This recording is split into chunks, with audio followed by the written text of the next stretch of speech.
Mahirap ang maging antingero. Hindi lahat kaya ang sakripisyong kasama nito at mas kaunti lang ang may paninindigan na alagaan ng tama ang ganitong klaseng biyaya. Sa mundo namin, bago ka pa man maging tagapangalaga o tagapagtanggol ng mga tao, susubukan ka muna ng matinding tukso ng demonyo. Yung tipong papipiliin ka kung mananatili kang nasa panig ng liwanag o kakapit ka sa dilim. Magandang araw po sa inyo, Sir Blair, at sa lahat ng mga nakikinig dito sa channel nyo. Ako po si Lucas, isang antingero na may gabay ng San Benito. Ipinadala ko po ang kwentong ito hindi lang para manakot, kundi para magbigay din ng aral sa mga mahihilig sa mga kwentong kababalaghan.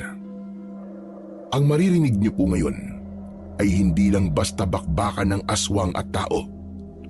Tungkol ito sa bigat ng responsibilidad, katrayduran at sa tindi ng sakripisyo na kailangang gawin ng isang tulad ko para lang mailigtas ang nakararami. Ako po ulit si Lucas at ito ang aking kwento. Ilang oras na akong nakatambay sa ilalim ng isang puno sa gitna ng kagubatan.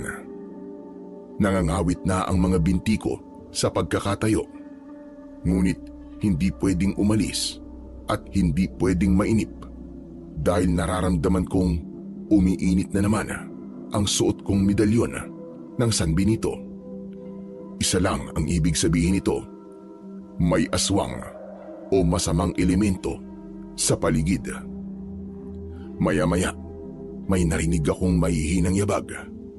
Hindi ito galing sa isang hayop o halimaw.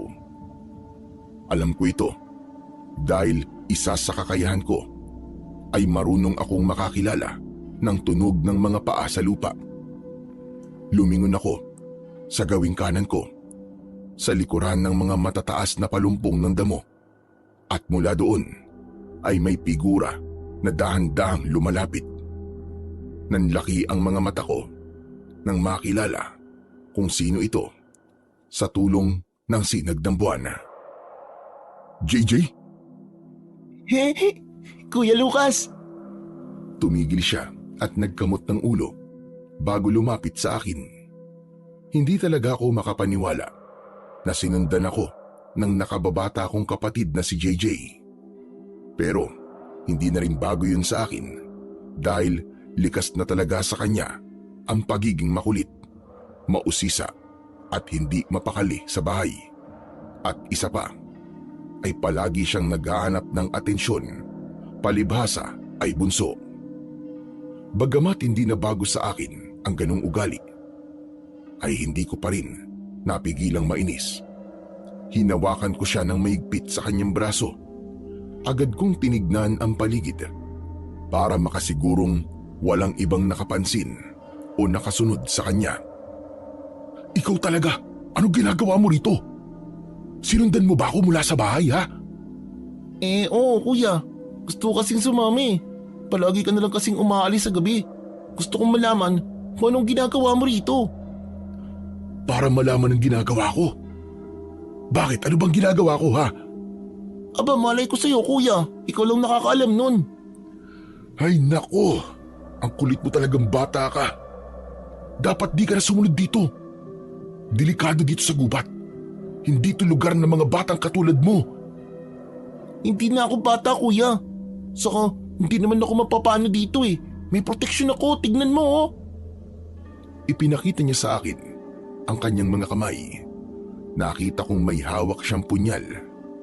Akin ang punyal na yon. Bigay ito ng aking guro at matagal ko nang itinago. Ikaw JJ, bakit ba ang kulit-kulit mo? Akala mo ba laro-laro lang to, ha? Maraming mababangis na hayop dito sa gubat. Hindi sapat yung punyal na hawak mo. Malala pa ka dito ng mga baboy mo o mga asong ligaw. Eh bakit ikaw kuya? Alam mo palang delikado dito pero bumabalik-balik ka naman po dito. Ano po ba kasing ginagawa niyo dito? Saka, bakit niyo po dala yung mga pana mo? Manguhuli ako ng maiuulam natin para bukas. Nag-aabang ako ng baboy damo at usa. Kaya ikaw, makakagulo ka lang dito eh. Baka mamaya makatakas pa ang mga hayop dahil sa ingay mo. Manguhuli ka sa gabi, kuya? Eh ano ba dapat? Pwede naman po sa umaga.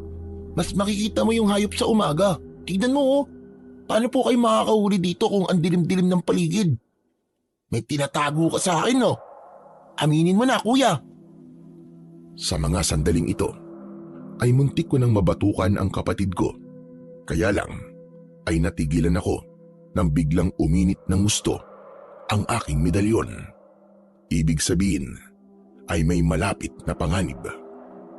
Wala na akong oras para makipagtalo pa sa batang ito. At wala na rin akong oras para pabalikin siya sa baryo ng mag-isa. Mas delikado kung maglalakad siya pauwi nang wala siyang kasama. Agad ko siyang hinila ulit at pinagtago sa aking likuran. Aray ko! Kuya, bakit ba? Huwag kang maingay. May paparating. Saka huwag kang aalis sa tabi ko ha. Naiintindihan mo ba? Tumango si JJ ng mabilis. May malaking ngiti sa labi niya. Hindi niya alam ang tunay na panganib na pinasok niya. Akala niya ay isang simpleng pangangaso lang ang gagawin namin. Ilang sandali pa, isang malinaw na kaluskos ang aming narinig mula sa di kalayuan. Sa bandang unahan namin, gumalaw ang matataas na damo. Agad kong hinawakan ng maigpit ang aking pana. Hinila ko ang palaso. Itinutok ko ang aking pana at palaso sa direksyong yon. Hinintay kong lumabas ang target at biglang bumulaga ang isang malaking baboy ramo. Maitim ang balahibo nito at may matutulis na mga pangil. Nagliliyab sa pula ang kanyang mga mata. Tumutulo din ang mabaho at malagkit na laway mula sa kanyang bibig.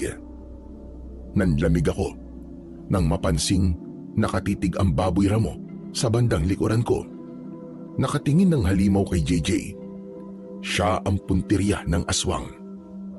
Isang aswang na nagkatawang baboy ramo para makapanakit o makapambiktima ng mga taong walang kalaban-laban. JJ, huwag kang aalis sa likuran ko ah. Kumapit ka lang na maigpit sa damit ko at sumabay ka sa bawat galaw ko. Huwag kang tatakbo palayo, maliwanag ba? Oo kuya. Baboy ramo ba talaga yan kuya? Bakit ganyan ang itsura niya? Saka bakit ang pula ng kanyang mga mata? Wala ka na maraming tanong. Basta delikado yan. Iwasan mo lang ang bawat damba niyan. Ako ang bahala sa atake. Sige kuya. Pero kuya, ano ba kasi talaga yan? Aswang yan no? Kunwari baboy damo, pero aswang naman pala. Teka, alam mo yun? Kailan ka pa natutong kumilala ng aswang? Kuya naman eh. Di ba alam mo naman na mahilig ako magbasa ng mga lumang comics at manood din TV? Sabi doon, kapag ang hayop daw ay may pulang mata at amoy nabubulok na karne, aswang yun na nag-transform. Ganun? Sige, basta. Humawa ka na lang sa akin at tandaan mo yung sinabi ko sa iyo ha. Huwag kang loloko-loko at tayo ang gagawing ulam niyan, panigurado. Maya-maya pa, biglang sumugod ang baboy ramo. Napakabilis nito. Parang kidlat na sumugod sa amin ng kapatid ko. Mabilis akong umiwas nang dambahin kami ng aswang. Niyakap ko si JJ para protektahan ang ulo niya habang nagpapagulong-gulong kami sa matigas na lupa. Ramdam ko ang pagtama ng mga ugat ng puno sa likod ko. Pero wala akong pakialam sa sakit. Kailangan kong mailayo si JJ sa nagngangalit na pangil ng aswang. Agad akong bumangon at hinila si JJ patayo. Diyan ka lang sa likod ng puno ah. Huwag kang titingin. Ipikit mo ang mga mata mo. Hindi ako pipikit kuya, tutulungan kita. Ako magiging pangatlo at pang-apat na mata mo. Muli kaming hinarap ng aswang. Pero sa pagkakataong ito, habang naglalakad siya, ay paunti-unting humahaba ang mga binti niya.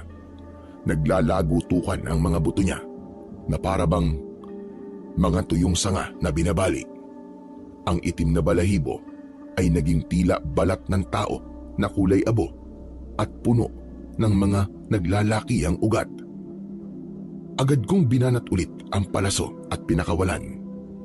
Tumama ito sa hita ng aswang, pero imbis na matumba, mas lalong bumilis ang pagbabago nito.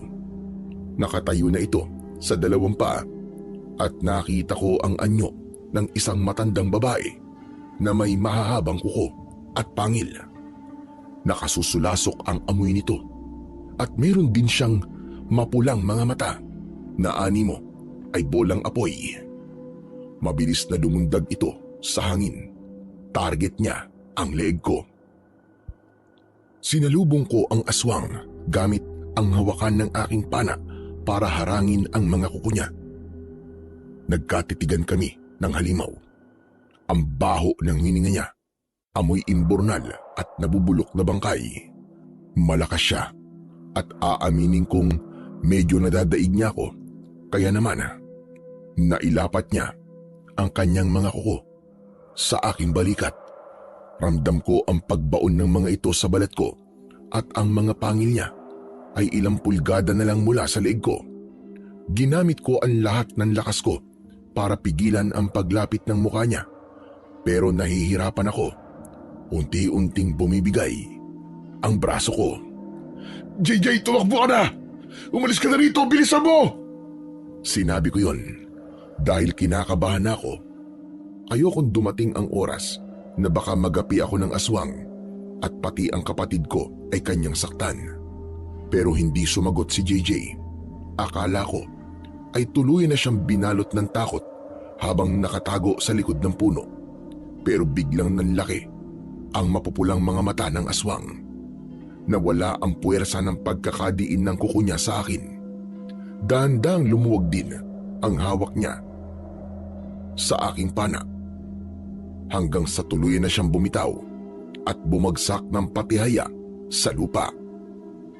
Napaatras ako dahil sa gulat sa nangyari. Doon ko nakita si JJ na nakatayo sa harap ko at pinagitnaan namin yung aswang. Namumutla siya, nanginginig ang katawan niya, pero ang magkabila ang kamay niya ay mahigpit na nakakapit sa punyal. Ang talim nito ay basang-basa at puno ng malapot na itim na dugo. JJ? Sabi ko sa'yo kuya hindi na ako bata. Kaya ko nang tumulong. O di ba? Hindi lang ako naging mata mo, kundi naging sandata rin laban sa aswang. Ang galing ko, di ba kuya? Hindi, Lucas. Hindi mo pwedeng gawin yun. Mapapahamak ka. Nakita kasi kitang hirap na hirap kaya tinulungan na kita. Di mo ba alam na marunong akong pumatay o magpahina ng aswang? Talaga? Paano? Di ba nga nanonood ako ng horror, kaya alam ko kung saan ang weak point ng mga aswang na yan. Kita mo naman yung ginawa ko kanina, di ba kuya? Ang galing ko, di ba? Oh, hero mo na ako ngayon ha? Hero? Ang sabihin mo, kumuntikan ka na maging kwento. Pambihira ka talaga Paano kung lumingon yan? Paano kung naramdaman ka niya at naabot ka niya, di patay ka? Huwag mo nang uulitin yun ha. Papatayin mo ko sa nervyos na bata ka Kuya, wala kang dapat na ipag-alala. Tignan mo, tumba na siya. Hindi na makakabangon yan. Mabuti pa po, tapusin mo na siya, patayin mo na yan. Nilapitan ko siya at agad na kinuha ang punyal, pero paglapat pa lang ng kamay ko sa hawakan nito, bigla ko napasinghap. Ang init na kanina ko pa nararamdaman sa medalyon ng San Benito sa dibdib ko ay biglang dumaloy pababa sa braso ko. Parang kuryente na mabilis na gumapang hanggang sa dulo ng mga daliri ko. Hindi ko inaasahan ang sumunod na nangyari. Sa isang kisap mata, ang lumang punyal ay nagliwanag ng gusto. Naglabas ito ng kakaibang gintong liwanag. Hindi ito masakit sa mata ko, pero yung aswang, halos hindi niya maimulat ang kanyang mga mata dahil sa pagkasilaw. Napatitig ako sa hawak ko. Doon ko napagtanto na hindi pala basta-basta ordinaryong punyal ang bitbit ni JJ. Mukhang may koneksyon ito sa suot kong medalyon. Parang naging extension ng San Benito ang talim nito. Ang dating mukhang mapurol na bakal ay bigla na lamang nagmukhang bago at mas matalas pa sa mga itak at kutsilyo na pinapanday ko. O ano kuya, ano pang hinihintay mo? Tapusin mo na yung aswang na yan. Baka mamaya makabangon pa yan eh. Patayin mo na! Dahil sa sinabing yun ni JJ, ay napatingin ako sa aswang. Tama ang kapatid ko. Oras na para tapusin ko ang aswang. Pero bago ko pa magawa yun, narinig ko na nagsalita siya. Huwag kayong magsaya, mga lapastagan. Natalo niyo man ako sa gabing ito. Hindi pa tapos ang inyong kalbaryo. Bakit? Paano mo nasabi yan? Huwag kang tumawa. Sabihin mo sa akin kung bakit nasabi mong hindi pa tapos ang kalbaryo namin. Anong pinaplano mo, ha? Wala akong plano.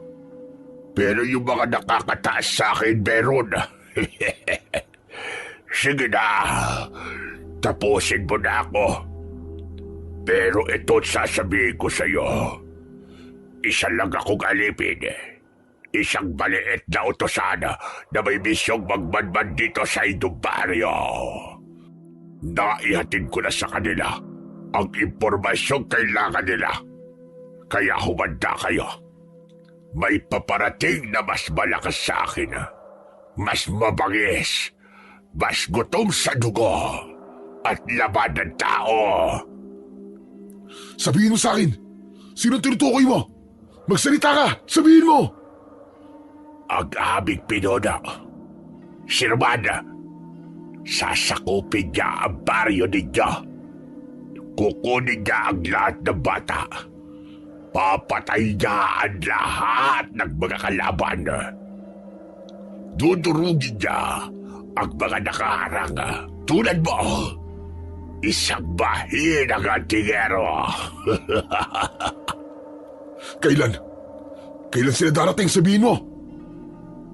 Ngumiti ang halimaw. Ipinihit niya ang ulo pataas. Tumingin ito sa langit. Sa bilog na buwan, umubo siya ng ilang beses bago muling magsalita. Darating siya kapag nabula ang buwan. Kaya magsipaghanda kayo. Wala kayong takas sa galit ni Roman. Pagkatapos niyang sabihin yun, ay napasinghap siya ng sunod-sunod. Parang hinahabol niya ang kanyang paghinga. Sa sandaling yun, nang malaman ko ang mga impormasyong ibinigay niya, hindi na ako nagdalawang isip. Isinaksak ko sa kanyang puso ang talim ng punyal. Mabilis na nawalan ng buhay ang kanyang mga mata. At ang katawan ng aswang ay mabilis na natuyo at naging abo. Tinangay ng hangin, biglang umihip sa gubat ang mga abo ng kanyang katawan. Tanging ang maitim at mabahong dugo sa lupa ang naiwang patunay na may napatay kaming aswang sa lugar na yon. Lumapit ako kay JJ at tinabihan siya sa ilalim ng puno. Bakas pa rin sa mukha niya ang gulat. At kahit pilit siyang nagbibiro kanina, kita ko ngayon ang takot sa kanyang mga mata habang nakatingin sa kung saan naging abo ang aswang. JJ, ayos ka lang ba? May masakit ba sa'yo? Ayos lang ako kuya. Medyo nangangatog lang ang tuhod ko. Pero kuya, yun sinabi ng aswang bago siya namatay. Yun ang iniisip ko ngayon kuya. Yung tungkol kay Roman at sa pulang buwan, yun ba? Oo kuya. Sabi niya kawan sila na darating. Kuya, kung yung isang aswang pa lang, halos hindi na natin magapi. Paano pa kung marami na sila? Paano kung totoo yung sinabi niya na mas malakas si Roman? Kaya ba natin yung kuya? Dalawa lang tayo. Sa totoo lang, JJ, Hindi ko rin alam. Nakita mo naman, di ba? Kahit may medalyon ako at pana, muntik niya na ako mapatay. Kung tatanungin mo ko kung kaya natin ng isang kawan, ang sagot ko ay hindi. Hindi sapat ang lakas natin dalawa. Anong gagawin natin? Hintay na lang ba natin silang dumating sa baryo at ubusin tayo, ganun? Hindi pwedeng ganun. Kailangan natin maganda. Pero aamin ako sa iyo, JJ. Hindi pa ako ganun kasanay makipaglaban sa mga aswang. Yung mga napapatay ko kasi dito nung una ay hindi naman malalakas eh. Pero itong gabi na to, ang unang pagkakataon na nakaharap ako ng ganung katindi. Kailangan natin magplano at higit sa lahat, kailangan natin ng tulong. Pero kuya, kanino tayo hihingi ng tulong? Kay Kapitan? Naku, natatakot ako dun eh. Kuya, saksakan ng sungit ang matandang yun. Paano kung bulyawan lang tayo nun? At sabihin, nababaliw lang tayo. Kailangan pa rin natin lumapit sa opisyal ng baryo. Pero may kilala ko na mas sigit na makakatulong sa atin. Sa kanya tayo lalapit. Sige kuya, kasama mo ko. Tutulungan kita kahit anong mangyari. Mag-aaral din ako kung paano gumamit ng sandata ng tama. Hindi na ako uulit na basta-basta dalang susugod ng walang plano. Mabuti naman kung ganun. Sige na, tumayo ka na dyan. Kailangan na natin makabalik sa bahay bago pa tayo hanapin ni nanay. Magsisimula na tayo bukas na bukas din. Malapit na ang pulang buwan. Wala na tayong oras para mag-aksaya. Pinulot ko ang aking pana at ang mga natirang palaso. Nasa kamay ko pa din ang punyal na nakapatay sa aswang. Nagsimula na kami maglakad pabalik ng baryo. Tahimik kaming dalawa sa daan. Wala kaming imikan. Pero habang naglalakad kami, muli kong naisip yung sinabi ng aswang sa amin bago siya mamatay. Ang pangalang Roman. May kilala akong ganito ang pangalan, pero gusto kong isipin na ibang tao ito. Gusto kong umasa na nagkataon lang na magkapangalan sila. Pero sa isip ko, parang may bumubulong na siya yun. Magkaibigan kami ni Roman nung bata pa kami. Pareho kaming lumaki sa mundo ng mga antingero. Sabay pa kaming natutong magdasal ng mga orasyon at humawak ng mga sagradong medalyon. Sabay kaming nag-ensayo para protektahan ang aming baryo laban sa mga elemento ng dilim. Kapatid na ang turing ko sa kanya. Pero nagbago ang lahat nang magbinata kami. Naging uhaw sa kapangyarihan si Roman. Hindi na siya nakontento sa mga puting agimat na binigay sa amin ng aming guro. Lalo pa nang mamatay ang kanyang mga magulang. Tinalikuran niya ang liwanag at ang mga aral nito. Kumuha siya ng baliktad na agimat. Ito ang medalyon na inaalaya ng dugo at ginagamit sa itim na mahika. Tandang-tanda ko pa ang huling pag-uusap namin bago siya tuluyang umalis sa baryo. Sinabi niya sa akin ng diretsahan ang maitim niyang ambisyon. Gusto niyang maghari sa buong rehiyon. Pangarap niyang mamuno at maging hari ng mga aswang. Pinigilan ko siya noon. Nagkasagutan kami at muntik pang maglaban. Pero sa huli ay tumalikod siya at nagpakalayo-layo. Dala ang kanyang baligtad na agimat. Kung ang Roman na kilala ko at ang Roman na tinutukoy ng aswang ay iisa, nasa napakalaking panganib ang buong lugar namin. Kilala ko kung paano mag-isip ang dati kong kaibigan. Matalino siya, tuso at walang sinasanto. Uubusin niya ang sino mang haharang sa daan niya. Pero hindi ako papayag na maisagawa niya ang plano niya. Hindi ko hahayaan na madamay ang kapatid ko at ang mga inosenteng tao sa ambisyon niya. Haharapin at lalabanan ko ang dati kong kaibigan, anuman ang mangyari. Kuya, ayos ka lang ba? Parang ang lalim naman ang iniisip mo. Wala to, JJ. Napagod lang siguro ako sa pakikipagpambuno sa halimaw na yun. Sus kuya, kilala kita. Hindi ka basta-basta napapagod lang. Kinakabahan ka ba? Sa pagdating ng pulang buwan o baka naman tungkol dun sa Roman na sinabi nung aswang. Kilala mo ba siya kuya? para nung narinig mo yung pangalan bigla kang namutla Di ako sigurado, JJ. Pero meron nga akong kilalang Roman din ang pangalan. Matagal na kaming hindi nagkikita. Kung siya nga yung tinutukoy ng aswang, mas malaking gulo to kaysa sa iniisip mo. Malakas yun, maabilidad at tuso, at marunong din ng mga orasyon. Saka may hawak din siyang anting-anting. Ano ka mo? Isang aswang na may anting-anting, meron ba nun? Meron. Pero hindi nga lang tulad ng medalyon ko na may hangarin na proteksyonan ang lahat. Yung kanya ay para makapaminsala. Baligtad kasi at umanib sa kasamaan ng demonyo. Hala, nakakatakot naman yun kuya. Ikaw kuya, natatakot ka din ba? Oo JJ, aaminin ko natatakot ako. Pero hindi para sa akin kundi para sa buong baryo at sayo. Iba ang lakas ng anting-anting na galing sa dilim. Kaya kung susugod siya dito at ang mga aswang na kampo niya, kailangan natin bilisan ang kilos. Ano po ba ang plano nyo? Sa ngayon wala pa. Nag-iisip pa ako. Kung wala ka pang naiisip, baka makatulong po to. Lakas, laban sa lakas. Yan kuya. Yun yung laging sinasabi ng mga napapanood ko Kung may kawan siya, dapat may kawan din tayo. Ano? Lakas laban sa lakas? Aba, magandang pakinggan yun Kaso, hindi ganun kadali yun.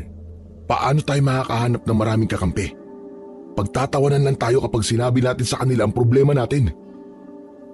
Kung sana, hindi nasunog yung aswang na kalaban natin, di sana may papakita tayong ebidensya na totoong may mga aswang. Kasi kapag nakita nila yun, mapipilitan talaga silang maniwala.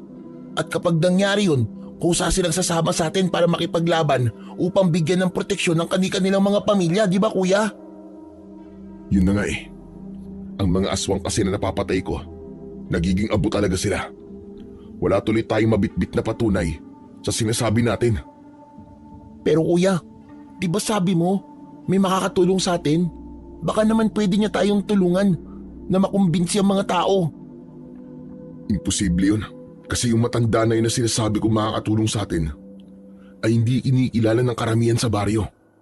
Ang tingin nila sa kanya ay baliw o kaya naman ay isang mangkukulam na dapat iwasan. Nakatira siyang mag-isa sa dulo ng sapa dahil itinaboy siya ng mga tao noon. Ha? Bakit sa kanya tayo hihingi ng tulong kung tingin ng mga tao sa kanya ay masama siya? Baka lalo lang tayong hindi paniwalaan niyang kuya. Yun ang problema. Pero siya lang ang nakakaalam ng tunay na kasaysayan ni Roman. Siya ang dating guru namin bago kami nagkahiwa-hiwalay. Alam niya ang bawat galaw, bawat dasal, at bawat kahinaan ng mga baligtad na anting-anting.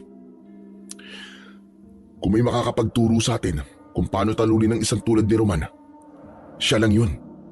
Ayos Parang napanood ko na to sa pelikula. Na yung mga tinataboy na matatanda, sila pala yung makakapagligtas sa lahat. Pero kuya, paano kung ayaw na rin niyang tumulong? Sabi mo di ba, itinaboy siya dati. Baka nagtarim na rin yun ng galit sa mga tao sa baryo. Yun ang kailangan nating alamin bukas, JJ. Susubukan kong kausapin siya ng maayos. Ipapaalam ko sa kanya. Nababalik ng dating paborito niyong estudyante na si Roman. Yun naman pala Basta kuya, asahan mo ako. Ako ang magiging kalang kamay mo. Sige. Pero ngayon, ang unang plano ay makauwi tayo nang hindi nahuhuli ni nanay. Ay, yari, oo nga pala. Binilisan namin ang paglalakad hanggang sa makarating kami sa tapat ng bahay. At bago kami pumasok, tinignan ko muna si JJ at yung mga kamay niya na puno ng itim na dugo. Nandito na tayo, JJ. Mabuti pa ay maghugas ka muna ng mga kamay mo doon sa poso. Dali. Ang itim na dugo ng aswang, mahirap tanggalin yan kapag tuluyang natuyo. Saka ayusin mo yung mukha mo Huwag kang pahalata kay nanay, kundi mayayari talaga tayo. Nang matapos makapaghugas, ay pinihit ko na ang doorknob ng dahan-dahan. Dahan-dahang pumasok kami sa loob. Madilim ang buong sala. Dahan-dahan naming inihakbang ang aming mga paa. Wala ni isang gumawa ng ingay sa aming dalawa. Malapit na sana kami sa pinto ng aming kwarto. Kaso, biglang sumindi ang ilaw ng bahay. Napasabunot ako sa sarili ko dahil sa gulat. Nang lumingon ako, nakita ko si nanay. Nakatayo siya sa mismong tabi ng switch ng ilaw. Nakahalukip-kip siya at sobrang seryoso ng tingin niya sa amin. Saan kayo nanggaling na dalawa sa ganitong oras ng gabi? Nay, kasi po tong si JJ nakipaglaro dyan sa may bakanting lote. Sinundo ko lang po kaya ginabi po kami ng uwi. Opo, Nay. Nagtaguan po kasi kami ng mga kalaro ko eh. Kaya hindi ko na po namalayan yung oras. Sorry po, Nay. Napabuntong hininga si nanay. Halatang hindi niya nagustuhan ang kanyang narinig. Lumapit siya sa amin at tinignan mula ulo hanggang paa. Mabuti na lang at nakapaghugas na si JJ at naiwang ko na ang pana at punyal sa labas ng bahay bago kami pumasok. Nakipaglaro? Alam niyo ba kung anong oras na? Hating gabi na. Buong akala ko'y mahimbing na kayong natutulog sa kwarto ninyo. Tapos paggising ko malalaman ko na wala kayo sa higaan ninyo. At lumabas pala kayo nang hindi man lang nagpapaalam sa akin. Sorry na po, Nay. Ayoko lang po kasing istorbohin kayo sa pagtulog kanina eh. Mas gugustuhin ko pang maistorbo ang tulog ko kaysa naman sa ganito. Hindi niyo ba naisip na kung gaano kadelikado sa labas ngayon? Paano nalaman ko napahamak kayo? Paano kung may masamang taong gumawa sa inyo ng hindi maganda? Sige nga. Wala man lang akong kaalam-alam dahil tinakasan niyo ako. Nakayuko lang kami ni JJ.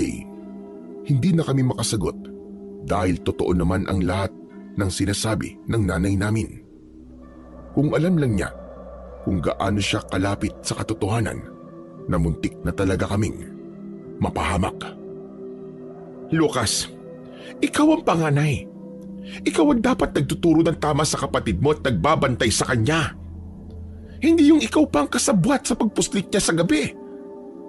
At ikaw naman, JJ, pakinggan mo ko. Hindi porket gusto mong lumabas at maglaro, ay pwede mo nang takasan ang nanay mo. Ang pagpapaalam ay hindi lang simpleng salita. Tandayan ng paggalang mo sa akin. Kapag may nangyari sa inyo dyan sa labas, ako ang unang iiyak at magdurusa. Naiintindihan niyo ba yon? Kayo na lamang ang meron ako. At wag sana kayo maging makasarili. Opo, Nay. Naiintindihan ko po. Sorry po talaga, hindi na po mauulit, Nay. Patawad po, Nay. Pangako po magpapaalam na po kami palagi at hindi na po kami aalis ng gabi. Siguraduhin niyo lang, ha? Dahil sa susunod na lumabas kayo ng gabi, nang hindi ko alam, lalagyan ko na ng padlock ang pinto ng kwarto niyo. Sige na, pumasok na kayo at matulog. Magpahinga na kayo. Sumunod kami kagad ni JJ. Pumasok kami sa kwarto nang walang kibuan. Nang maisara ko ang pinto, sabay-sabay kaming nakahinga ng maluwag. Nakalusot kami kay nanay ngayon, pero alam kong kahit nangako kami na hindi na uulit, mauulit at mauulit ang pagtakas namin na yon. Kinabukasan, nagising ako dahil sa sikat ng araw na tumatama sa mukha ko mula sa bukas na bintana. Masakit ang buong katawan ko, lalo na ang likod kong tumama sa mga ugat ng puno kagabi. Pero mabilis akong nabuhayan ng dugo nang maamoy ang sinangag na maraming bawang at ang piniritong tuyo na tiyak na niluluto ni nanay sa kusina. Bumangon ako at nakitang gising na rin si JJ. Nakaupo siya sa gilid ng higaan. Tila nag-iisip habang kinakamot ang ulo niyang magulo pa ang buhok. Nagkatingin ng kaming dalawa. Bago pa kami makapag-usap, ay narinig na namin yung malakas na boses ng nanay namin. Gumising na kayo mga anak, Lucas, JJ, kakain na tayo. Nagbadali kaming lumabas. Nakita namin si nanay na nag-aayos na ng kanyang mga panindang kakanin na dadalhin niya sa bayan. Ganito ang buhay namin. simula nung mawala si tatay. 5 taon na ang nakakalipas. Nay, ang bango naman po ng agahan natin. Aba syempre, kailangan nyo yan. Masarap at masustansyang agahan para may lakas kayong magtrabaho sa pandayan ngayong araw. Ikaw JJ, kesa naman sa naglalakwat tsaka ay sumama ka na lang sa kuya mo ngayong araw dun sa pandayan para makatulong ka naman sa kanya doon kahit papano. Kaya mo nang magligpit at maglinis doon, hindi ba? Opo, Nay. Huwag po kayong mag-alala. Tutulungan ko po talaga si kuya ngayon. Napatingin ako kay JJ at sinenyasan siyang wag nang magsalita. Natakot kasi ako na baka madulas na naman siya at baka masabi niya kay nanay ang plano naming pagpunta sa aking guro. Mabuti naman kung ganon. Kumusta naman ang kita sa pandayan, Lucas? Ayos naman po, Nay. Tuloy-tuloy pa din po ang paggawa at meron din pong umuorder. Mabuti naman. Natutuwa ako na pinagbubutihan mo ang negosyo natin, anak. Tsak na matutuwa ang tatay ninyo dahil hindi nyo pinababayaan ng kanyang pandayan. Tumahimik na si nanay matapos sabihin yun.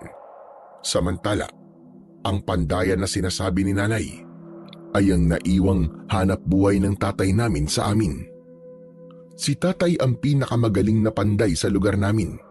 Kaya lang ay minalas dahil namatay siya sa paraang hanggang ngayon ay hindi ko matanggap. Natagpuan siya sa gitna ng gubat malapit sa may sapa. Sabi ng mga pulis at ng doktor, inatake raw sa puso dahil sa sobrang pagod. Pero noong nakaburol na siya, ay may nakita ko sa may leeg niya. May 2 maliit na butas. Hindi ito kagat ng ahas. Para bang tusok yun ng matulis na bagay o pangil.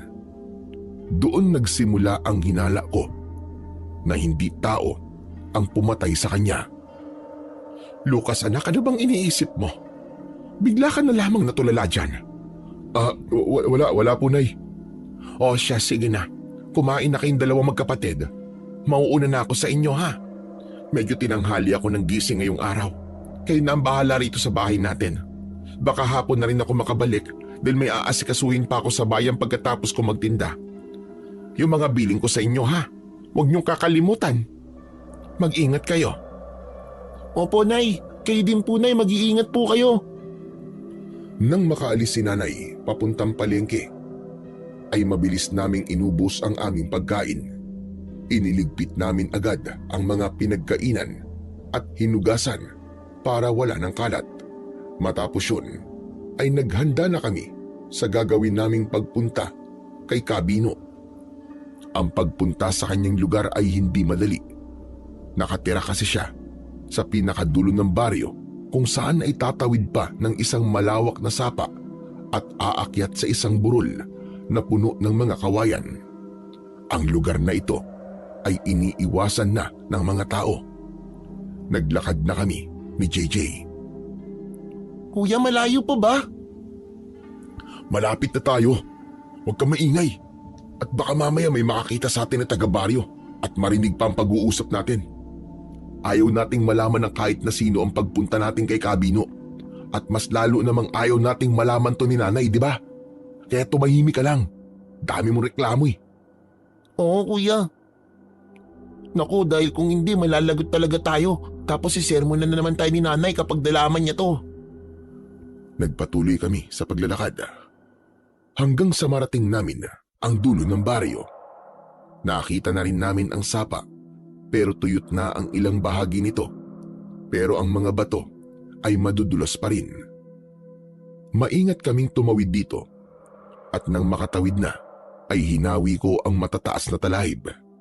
Nakita namin ang isang lumang kubo na parang pinabayaan na ng panahon.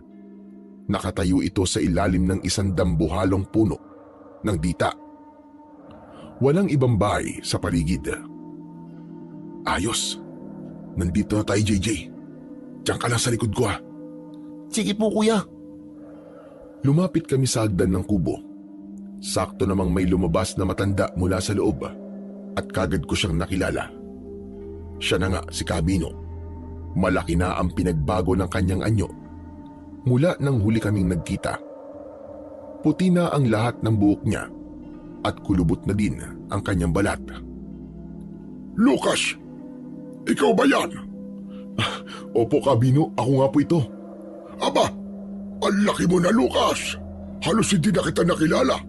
Kundi dahil sa mga mata mo, nakawagis ng ama mo. Halika, halika. Lumapit kayo rito. Bakas sa mukha niya ang labis na tuwa. Ibinaba niya ang hawak niyang karit at mabilis kaming sinalubong. Kahit matanda na, malakas pa rin ang kapit niya. Nung tinapik niya ang balikat ko, napatingin din siya kay JJ na tila natatakot na nagtago sa likuran ko. At sino naman yung kasama mo? Siya po ang kapatid ko, si JJ. Huy, ano ka ba? Lumabas ka nga dyan at magmano ka kay Kabino.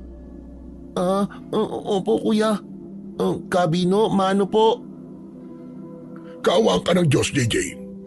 O siya, tara dito sa loob at dito tayo magkwentuhan. At doon natin pag-usapan ang sadya niyo sa akin. Alam niyo po na may sadya po kami sa inyo? Abay, natural. Nakakatawa ka, Lucas. Alam ko namang hindi ka mapapadpad dito kung wala kang sadya sa akin. Pumasok na kami sa loob ng kubo. Kahit maliit, maaliwalas pa rin ito sa loob. Agad niya kaming pinaupo sa upuang gawa sa kawayan. Saka siya pumunta sa kusina. Pagbalik niya ay may dala na siyang 2 baso ng tubig. Iniabot niya ito sa aming dalawa ni JJ. Salamat po, Kabino. O siya, bakit nga kayo napadpad dito? May gusto po kasi akong isang guni sa inyo, Kabino Tungkol po to sa paparating na pulang buwan. Ang pulang buwan? Bakit? Anong meron sa pulang buwan? At anong tungkol dito? Kagabi po kasi, Kabino, meron po kaming nakalabang aswang. Bago siya tuluyang napaslang, may binitiwan po siyang babala sa amin. Ang sabi po niya, darating daw po si Roman, kasama ang isang kawan ng mga aswang. Sasakupin daw nila ang buong baryo sa pagdating mismo ng pulang buwan. Pagkarinig sa pangalang Roman, tila binuhusan na malamig na tubig si Kabino. Napansin kong nanginig ang kanyang mga daliri at ang malakas na pagbuntong hininga niya. Dahan-dahan siyang umupo at humarap sa amin. Babalik siya. Ngunit ang akala ko ba, tuluyan niya ng kinalimutan ng baryong ito dahil sa lahat ng nangyari noon. Pero ngayon, sinasabi mong babalik siya para magasik ng lagim. Opo, Kabino. Yun nga po ang sinabi ng aswang. Kung ganun, ay napagtagumpayan pala niya ang maging hari o pinuno ng mga aswang. Kung meron na siyang kawan. Kaya nga po kami narito. Alam ko pong marami po kayong alam tungkol sa kanya. Kayo po ang guro namin noon. Kayo ang nakakaalam kung paano gumana ang isip niya at kung ano ang kahinaan ng agimat na hawak niya ngayon. Tulungan niyo po kami maganda. Gabayan niyo po kami kung paano po lalaban sa isang kawan. Iho, ang Roman na kilala ko noon ay wala na. Ang Roman na babalik sa pulang buwan ay isang halimaw na balot na ng kasakiman at kasamaan. Hindi sapat ang simpleng gabay para sa ganyang klase ng laban. Kung ganun po, ano pong gagawin namin, Kabino? Akala ko pa naman matutulungan niyo ako sa pagprotekta sa baryo. Guro, hindi ko po kaya mag-isa na labanan sila. Sabihin niyo po sa akin, parang awa niyo na po kung anong dapat kong gawin. O kung pwede, ay sumama po kayo sa amin para labanan po natin ang mga aswang na paparating. Napatayo si Kabino at lumakad palapit sa bintana. Tumingin siya sa malayo. Isang mapait na ngiti ang sumilay sa kanyang mga labi. Tapos ay nakita kong humigpit ang kapit niya sa pasimano ng bintana. At nang magsalita siya, ay puno ito ng pait. Tulong!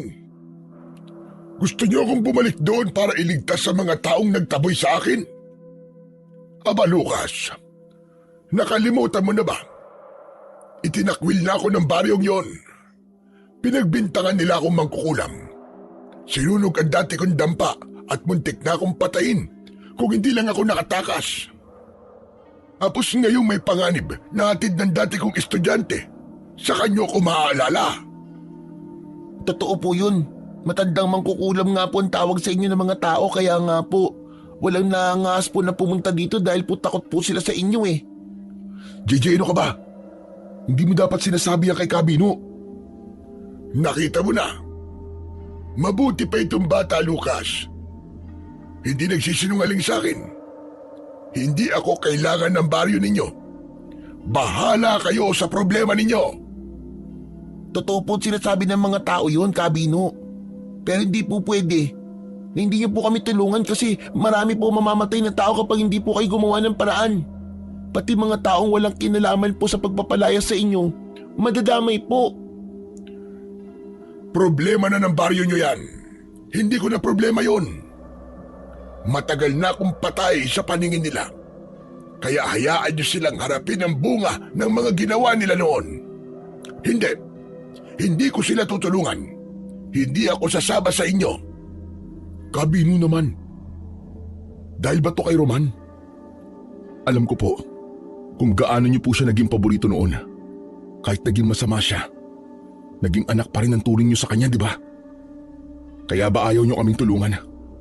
Dahil ayaw ninyong mapahamak siya. Hanggang sa ngayon, siya pa rin ang mahalaga sa inyo. Natigilan si Kabino. Halatang tinamaan siya sa sinabi ko. Pero agad din siyang bumawi at naging matigas muli ang kanyang anyo. Malaki na ang pinagbago mo, Lucas. Marunong ka na rin manumbat. Pero seryoso ako. Huwag niyo nang asahan na tatayo ako sa tabi niyo sa gitna ng labanan.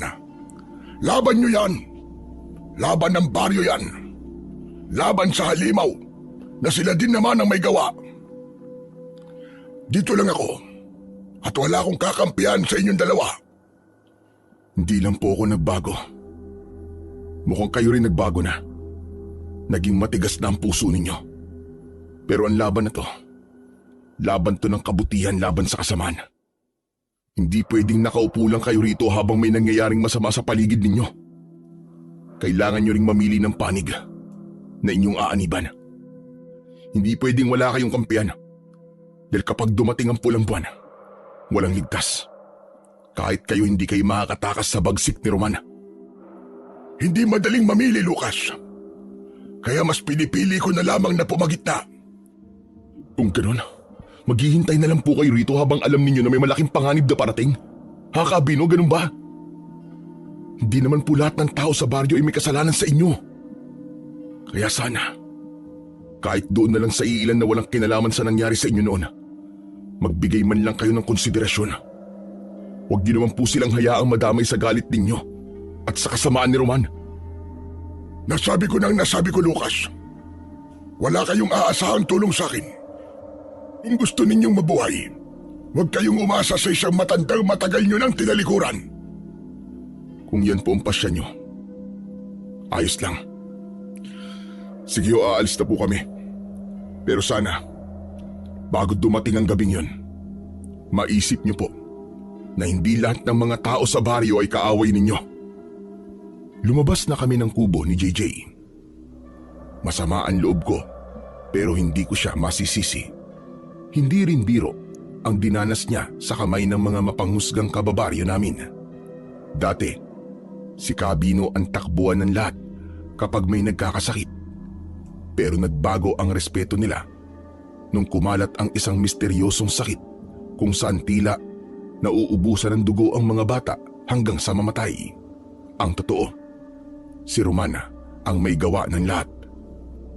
Noon, nang makita ko siyang palihim na nag-eeksperimento gamit ang mga itim na orasyon na ninakaw niya sa mga aklat ng matanda, ginamit niya ang turo ni Kabino sa kasamaan. Pero dahil ang matanda ang kilala sa baryo na may kapangyarihan, siya ang nagsilbing tagasalon ng lahat ng sisi at galit ng mga tao. Sinabihan siyang mangkukulam at yung mga anting-anting daw niya ay galing sa demonyo. Hindi nakinig ang mga kababaryo namin sa paliwanag noon ni Kabino. Sa bugso ng galit at takot nila, Sinunog nila ang dampa ng matanda. Pinagbababato nila si Cabino palabas ng baryo habang isinisigaw na kampun siya ng kadiliman. Kaya hindi ko talaga siya mapipilit. Natulungan ako. Kuya, hindi na ba talaga magbabago ang isip niya? Hindi ko alam eh. Nakita mo naman yung galit niya, di ba? Pero kuya, paano na? Hindi ko alam, JJ. Bahala na. Mabigat ang paa namin habang naglalakad ng kapatid ko. Laylay ang balikat at lito ang isip. Pareho kaming nawalan ng gana dahil ang kaisa-isang taong inaasahan naming magiging alas namin ay tinalikuran kami. Nagpatuloy kami sa paglalakad palabas ng kanyang bakuran pero bigla kaming natigilan nang may narinig kaming sumigaw. "Lucas, sandali lang! Bumalik kayo!" Bigla kaming nagkatinginan ni JJ nang marinig ang malakas na pagtawag sa amin ni Cabino. Pero natuwa ako kasi nabigyan ako ng pag-asa na baka nagbago ang isip niya. Kaya naman, mabilis kaming lumapit. Hindi na kami pumasok sa loob ng kubo at sa halip doon na lang kami sa ilalim ng dambuhalang puno ng dita. "Naiintindihan ko ng punto mo, Lucas. Tama ka. May mga batang walang kasalanan." Ibig po ba't sabihin yan makakasama na po namin kayo sa gera laban po sa mga aswang? Inaasahan niyo ba talaga na kaya ko pang makipagsabayan sa gera? Masyado na ako matanda para makisali sa ganyan. Kita niyo naman, di ba? Nakatungkod na ako. Baka isang tulak lang sa akin ng aswang ay tigok na ako. Hindi ko naman po inihiling na manguna po kayo sa pag-atake. Ang kailangan ko po ay ang kaalaman ninyo, ang gabay nyo. Dahil kayo lang po ang nakakakilala sa kalaban natin. Kung gaano siya kalakas. At kung paano ko malalabanan ang lakas na yun. Sige. Ito ang deal natin. Hanggang gabay lang ang maibibigay ko. Sasabihin ko sa inyo ang lahat ng mga kahinaan nila at ang mga pwede niyong gawin para maganda. Yun lang ang kaya ko. Kapag sumikat na ang pulang buwan at sumugod na mga aswang sa baryo, hindi na ako lalabas ng kubong ito. Kayo na ang bahala sa laban. Maliwanag ba yun? Opo, maliwanag po. Maraming salamat po, Cabino. Sapat na po yung malaman namin ang dapat naming ihanda. Ano po ba ang una kong gagawin? Mga aswang na katulad ni Roman ay hindi tinatabla ng mga ordinaryong bakal o sandata lang. Magsasayang lang kayo ng lakas kung gagamit kayo ng mga itak at iba pa. Kailangan mong gumawa ng mga bagong sandata, mga matatalas na itak, punyal, espada at iba pa. Gamitin mo ang pandayan ng iyong ama. Ipunin mo ang mga pinakamatitibay na asero. Tunawin mo at sa mong gawing mga sandata. Gumawa ka ng marami. Kapag po nakagawa ko ng madami, sapat na po ba yun para ipantapat po sa mga halimaw? Hindi iyo. May kailangan ka pang gawin bago ito magamit. At dyan papasok ang mga orasyong itinuro ko noon sa iyo at yung medalyon mo. Itinuro niya ang dibdib ko kung saan nakasabit ang medalyon ng San Benito sa loob ng damit ko. Inilabas ko ito upang makita niya. Ang medalyon ng San Benito, ang pinakamalakas na pangontra sa itim na mahika. Lalo na sa baligtad na anting-anting ni Roman. Kaya ganito ang gagawin mo. Kumuha ka ng tubig at ibabad mo ang iyong medalyon. Tapos, usalan mo ng orasyon. Sa oras ng pagpapanday mo, Lucas, kapag kasing pula na ng baga, ang asero at handa na para sa pagsubo, doon mo ilulubog ang nagbabagang bakal sa tubig. Sa sandaling magtagpo ang apoy at ang tubig, ang kapangyarihan ng San Benito ay sasama sa mismong molekula ng bakal. Magiging isa sila habang lumalamig at tumitigas ang sandata. Ang ibig niyo po sabihin, kapag ginawa ko po yun, magkakaroon din po ng kapangyarihan ng mga sandata na katulad po ng San Benito na magiging kasing bagsik din ito ng medalyon laban sa kanila. Parang gano'n na nga. Pero hindi lang basta makakapaslang ng aswang ang mga sandata. Ito ay makakasunog din ng mga kaluluwa ng sino mang kampo ng kadiliman na tatamaan ito. Namangha si JJ sa mga narinig niya.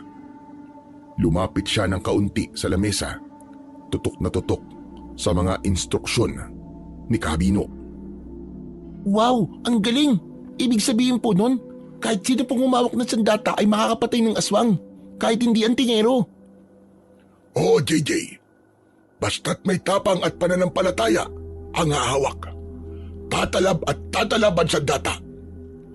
Susundin ko po ang lahat ng sinabi niyo, Kabino. Gagawa po ako ng maraming itak at mga punyal. Maraming salamat po sa inyo. Teka, hindi lang yan ang kailangan ninyo. Tiyak na maraming masusugatan sa inyong laban. Kaya naman, hali kayo. Sige po. Dahan-dahang tumayo si Kabino. Inalalayan ang sarili gamit ang kanyang tungkod. Sumunod kami sa kanya at dinala kami sa mismong tabi ng puno ng dita. Ipinalo niya ang kanyang tungkod sa malaking katawan ng puno. Biyakin ninyo ang ilang bahagi ng puno ng dita at kumuha kayo ng dagta. Para saan po yan? Gagamitin po ba namin na pamparingas po ng apoy? Hindi. Yung dagta, gagamitin nyo sa mga sugatang nakipaglaban. Yung iba naman, kailangang uminom nito para mailabas ang lason o kamandag ng aswang sa loob ng kanilang katawan. Napangiwi ako sa sinabi ng matanda. Kilala ang dita sa amin at alam kong sobrang pait ng katas nito. Ginagamit talaga yon ng mga matatanda na pamahid sa sugat, pero bihira ang naglalakas loob na uminom dahil nga sa lasa nitong matagal na mawala sa dila. Kabino, napakapait po niya na. Baka isuka lang namin yan. Yun na nga ang punto, Lucas.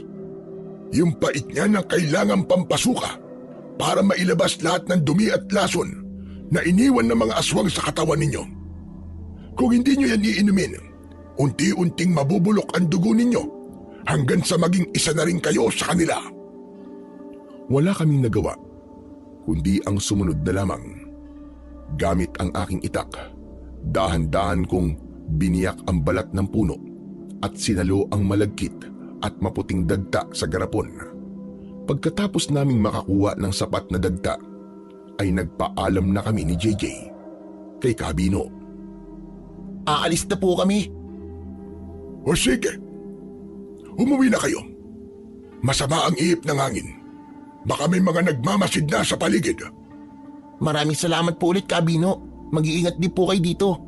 Kapag natapos na po ang laban namin at ligtas na po ang lahat, dadalawin po namin kayo ulit dito. Ipagdadala po namin kayo ng masarap na pagkain na luto po ni Nanay Meli. O sige, aasahan ko yan. Salamat, JJ. Sana nga ay magtagumpay kayo ng kuya mo. Tinalikuran na namin si Kabino. Nag-umpisa kami ulit maglakad pabalik sa tinahak naming daan kanina. Bitbit ko ang sako ng mga sanga at si JJ naman ay ang garapon ng dagta ng dita. Kuya, paano yan? Hindi na pala kayang lumaban ni Kabino kasi matanda na siya. Gawin na lang natin yung sinabi niya. Magpapanday ako ng mga sandata. Gagawa ako ng mga itak, punyal at mga palaso na may basbas. Sinong gagamit ng mga yun, kuya? Hindi ko alam. Ako man nag-aalala ng gusto. Kabisado natin ang mga tao sa baryo natin, di ba? Hindi sila naniniwala hanggat wala silang nakikita. Kaya kung wala tayong may papakitang aswang sa kanila, tsak walang sasama sa atin sa paghahanda. At tsak, wala din tayong makakasama sa laban. Walang tutulong sa atin. Ang hirap naman nun. Ay, ano ba yan? Eh kung ganito na lang kaya, magkwento ka kaya sa mga kaibigan mo ng tungkol sa pulang buwan. Takutin mo sila at kapag natakot na sila, syempre, magsasabi ka ng tungkol sa mga sandata at kung paano sila makakapatay ng mga aswang. At ako naman kakausapin ko ang ilang matatanda sa baryo na dati ring mga kaibigan ni tatay Baka sakaling may makuha tayong kakampi sa kanila. Aba, sige kuya, maganda yan. Pero teka, paano kung di rin sila maniwala? Eh di wala na tayong magagawa, tayong dalawa na lang. Pero hindi tayo susuko. Kung kailangan maging tayo ang huling depensa ng baryong to, gagawin natin, JJ. Habang naglalakad kami pabalik sa baryo, bigla kong naisip ang muka ni Roman. Naalala ko yung tawanan namin nung mga bata pa kami at yung mga pangarap namin. Nakakalungkot isipin na ang taong itinuring kong parang kapatid ang magiging dahilan ng posibleng pagkawala ng lahat ng mahal ko. Ngunit sa gitna ng pagbabalik tanaw ko, may isang alaala ang sumulpot sa isip ko. Naalala ko nung mga bata pa kami tuwing sasapit ang 6:00 ng hapon at kakalampag ang kampana ng simbahan para sa orasyon. Bigla na lang nagtatakip ng tenga si Roman. Namumutla siya at mabilis na tumatakbo pa uwi sa kanila. Dahil dito ay nagkaroon ako ng ideya. Samantala, pagdating namin sa baryo, hindi na kami nag-aksaya ng panahon. Agad kaming nag-ipon ng mga materyales ni JJ. Nanguha kami ng mga molye at asero mula sa mga lumang kagamitan sa likod ng bahay. Inihanda ko na rin ang mga panggatong, ang blower at ang lahat ng gamit ko sa paghubog. Ang landay, maso, sipit, kilkil at malalaking lagayan ng tubig na paglalagyan ko ng medalyon. Tinignan ni JJ ang tumpok ng mga metal na nakuha namin. Baka sa mukha niya ang pag-aalala habang binibilang ang mga piraso ng kalawanging asero. Kuya, sa palagay mo ba, sapat na itong naipon nating asero at molye para makagawa ka ng maraming sandata? Kakaunti lang to kung balak natin bigyan ng buong baryo. Kaya nga mukhang kulang pa nga to, JJ. Eh paano yan? Wala na tayong makukuhang iba rito sa atin. Susubukan ko na lang manghingi sa talyer ng mga ambo. Baka sakaling marami siyang mga lumang piyesa ron na pwede natin pakinabangan. Kung wala talagang sapat na asero o molye, mapipilitan tayong gumamit ng ordinaryong bakal. Pero kuya, di ba sabi ni Cabino dapat asero daw? Tatalab ba ang ordinaryong bakal lang sa mga aswang, kuya? Sa totoo lang, mas mahina talaga ang ordinaryong bakal kaysa asero. Mas mabilis itong pumurol at pwede pang mabali. Pero wala tayong ibang pagpipilian kung kakapusin talaga tayo. Saka maski naman bakal, konsilyado ng kapangyarihan ng San Benito, mas may laban pa rin tayo kaysa wala, di ba? Sa bagay, kuya, tama ka. O siya, alis na muna ako ha. Pupuntahan ko lang si Mang Ambo, magbabaka sakali ako. Sige po kuya, ako na po mag-aayos dito sa pandayan habang nasa talyer ka. Salamat, JJ. Pagbalik ko, sisimulan na natin ang pagpapaningas ng apoy. Kailangan nating matapos ang unang batch bago lumubog ang araw. Umalis na ako patungo sa talyer ni Kaambo at pagdating doon, agad ako nanghingi ng asero.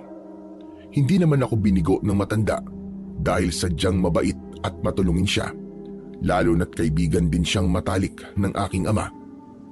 Habang naghahalongkat kami, napansin ko din yung isang bunton ng mga kalawanging bakal sa gilid ng shop niya.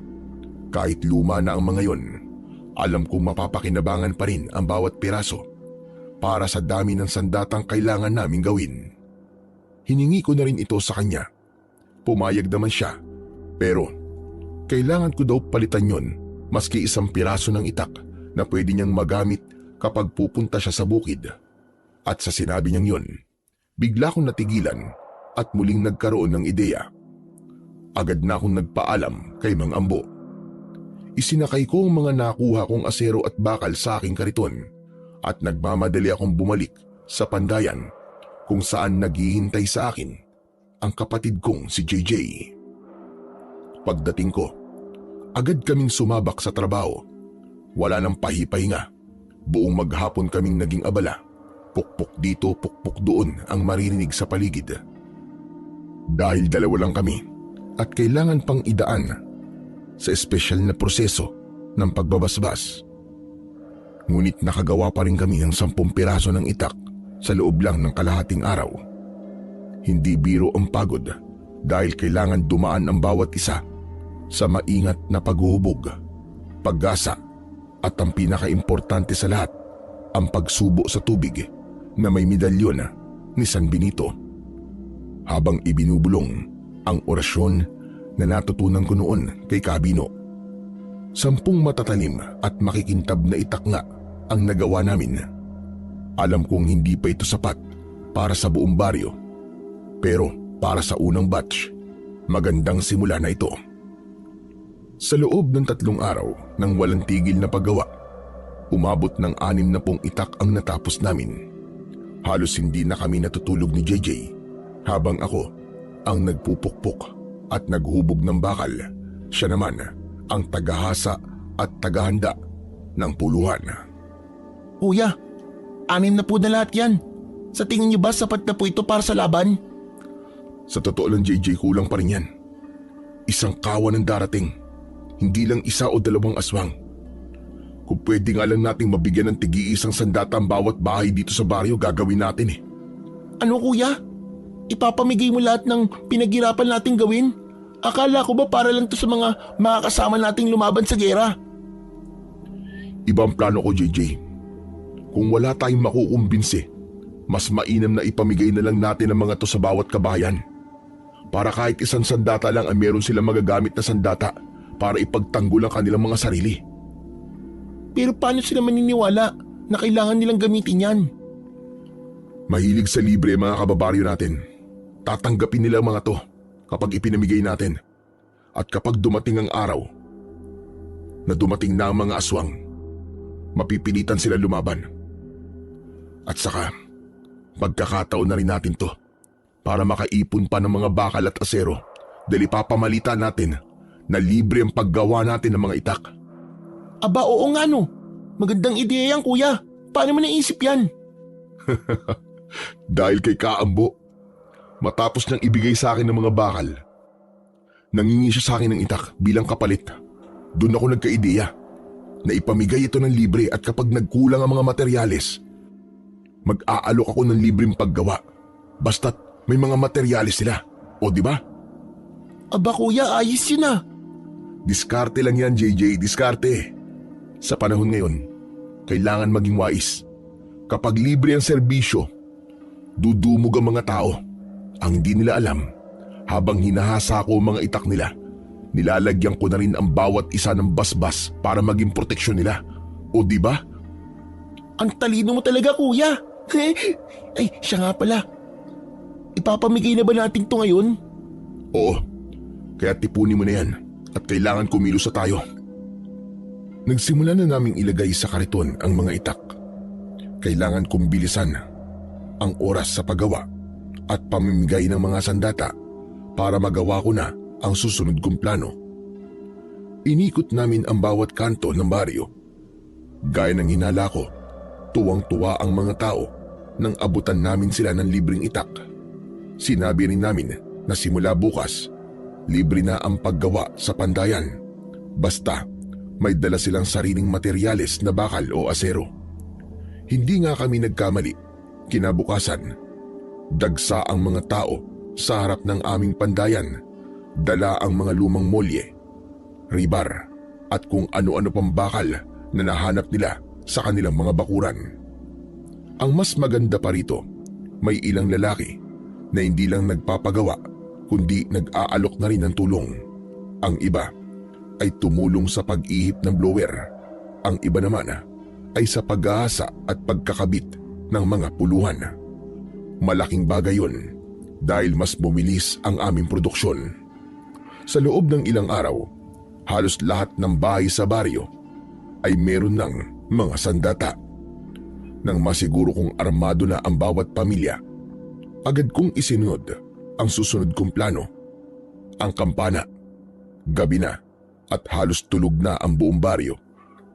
Ginising ko na ang kapatid kong si JJ. JJ, ano? Sasama ka pa ba sa akin? Pupunta ako dun sa lumang simbahan. Ngayon na ba kuya? Hindi ba pwede bukas na lang? Kailangan na natin itong gawin ngayon. Masyadong maraming mga mata kapag umaga. Tumango si JJ at tahimik na bumangon. Inuha ko ang bag ko kung saan naroon ang aming mga gamit. Dahan-dahan kaming naglakad pabalik sa loob ng bahay para lumabas sa likurang pinto. Binuksan ko ito ng maingat para hindi tumunog ang bisagra. Pero bago pa kami makalabas, biglang nagliwanag. At saan na naman kayo pupunta sa ganitong oras ng gabi? Naku po, patay. Talagang patay kayo kung hindi niyo ipapaliwanag sa akin kung ano ang nangyayari. Nay, may kailangan lang po kami punta ni JJ. Sandali lang po kami. Sandali. May bitbit kayong bag tapos sasabihin niyo sandali lang kayo? Lucas, hating gabi na. Huwag niyo na akong bigyan ng sakit ng ulo. Bumalik kayo sa kwarto niyo at matulog na. Sa mga sandaling yon, ay alam kong hindi ko na maitatago pa ang totoo sa nanay ko. Kailangan niya nang malaman ang sitwasyon namin. Ibinaba ko ang bag at nilapitan siya. Hinawakan ko ang mga kamay ni nanay ng maigpit. Nay, makinig po kayo mabuti sa sasabihin ko. Sa mga susunod na araw, eksakto po sa pagpula ng buwan, may mga susugod po na aswang dito sa baryo. Ngayon po pupunta po kami ng simbahan para ukitan ng mga simbolo ng San Benito ang mismong kampana. Sa palagay ko po ay mabisang proteksyon po ito para sa buong baryo para hindi tayo masakop ng mga aswang. Ano ka mo? Anong aswang? Ano bang pinagsasasabi niyo? Saka teka, ito pa ang dahilan kung bakit kayo namimigay ng mga libreng itak at punyal sa mga tao dito? Nalaman niyo po yun, Nay. Abay, natural. Napakadaling kumalat ng balita dito sa baryo natin. Pero ang ipinagtataka ko lang, kung bakit hindi niyo sinabi sa akin ang tungkol dito? Nay, nag-aalala po kasi kami na baka hindi po kayo sumang-ayon Pero Nay, ginagawa lang po namin to para bigyan ng sandata ang mga tao at kung sakaling may mga dumating na aswang, ay magagawa po nilang proteksyonan ng mga sarili nila. Alam kong maganda ang hangarin ninyo, pero mga anak, nanay niyo ako. Sa ginawa ninyo, sa tingin niyo ba hindi ako nag-aalala? O sige, tapos niyo nang ipamigay ang mga sandata. Pero ano pa ang kasunod? Pupunta kayo ngayon sa lumang simbahan para ukitan ang kampana. Paano kung mapahamak kayo? Paano kung matulad kayo sa tatay niyo na hindi na nakauwi? Nay, huwag ka pong mag-alala. Si kuya po magaling siya makipaglaban sa mga aswang. Hindi po kami mapapahamak. Anong sabi mo? Totoo po yun, Nay. Magaling po siya. Saka ako. Sa katunayan nga po nakapatay na po kami ng aswang.